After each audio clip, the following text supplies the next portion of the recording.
Violet Chachki, and I'm a drag superstar.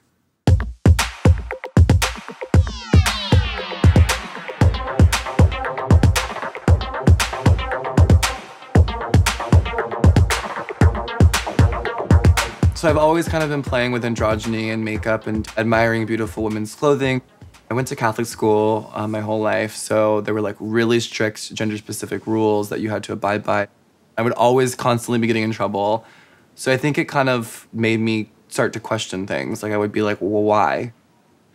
And I started kind of doing drag, I think, as a rebellious thing. And then I turned out to be kind of good at it. It used to be that the only way to become a famous drag queen really was through the pageant system. RuPaul's Drag Race, the show, has kind of made it into this like phenomenon. So it's really important to kind of have your own gig. My niche is like burlesque or even like circus performance. Okay, well I guess I'm gonna have a bite. Oh my god, people like don't know I eat. I mean, I'm known for being really skinny and for wearing corsets, and like people literally don't think I eat sometimes. You know, we don't really look like men or women. We kind of just look like a genderless superhero. Especially in like, I'm thinking about what I'm wearing today and it's like, it's got this huge like train on it and it's like chiffon and I'm gonna be like twirling it around like a cape probably the whole day. To get in drag, it usually takes me about 3 hours. I like to allow 3 hours just kind of as a general rule. I shave my whole body, shave my face, do my makeup. There's usually like 2 different kinds of tape, 4 different kinds of glue, like attaching different things to your body. I don't really look like a woman, but I kind of look like a drawing of a woman. And that's kind of like my drag mom kind of instilled that in me. Her name is Dax, and she was actually on season 8. And she's like a big comic book nerd, so it's funny that I keep talking about like superheroes and shit. We are on the way to DragCon it's the second annual drag convention. It's tied to the show in that RuPaul kind of like coordinates everything around her empire. She's a very powerful person. I mean, it's a really powerful show and a powerful thing. There's like an army of us now like spreading the message. It almost feels like a church group or some shit. Fetish pumps. Hey, oh my god, how are you? Wow. It's so good to meet you, babe. Bitch, how stoned are you though? Oh my gosh.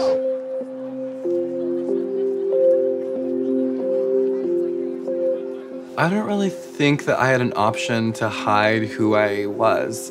There's this thing called passing privilege or masculine privilege, and I never had that. So I kind of like came out when I was born. Sometimes I'm feeling more like a woman, and sometimes I'm feeling more like a guy, and I kind of like just float in between. From day to day, it changes, and that's kind of how I live, you know. Touch it.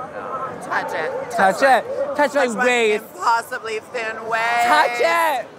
My fan base is really, really young, and it's becoming a lot more widely accepted. So there'll be like children with their parents coming to see us, it's so fucking cool. It's like one of the coolest parts of it.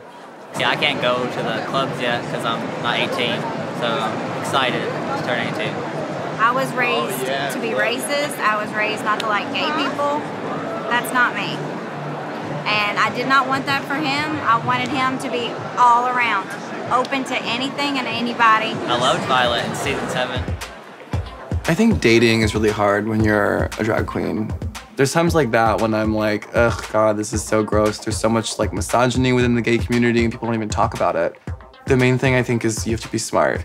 Just being aware of social constructs and like how to navigate through them without offending anybody, that's hot. I think my fan base has definitely grown in the year that I've kind of like reigned as the queen. I've done other projects and other things that have brought in the spectrum of drag. People get a better understanding of who you are as a performer and who you are as a queen and who you are as a person, and they kind of get to experience you outside of just television.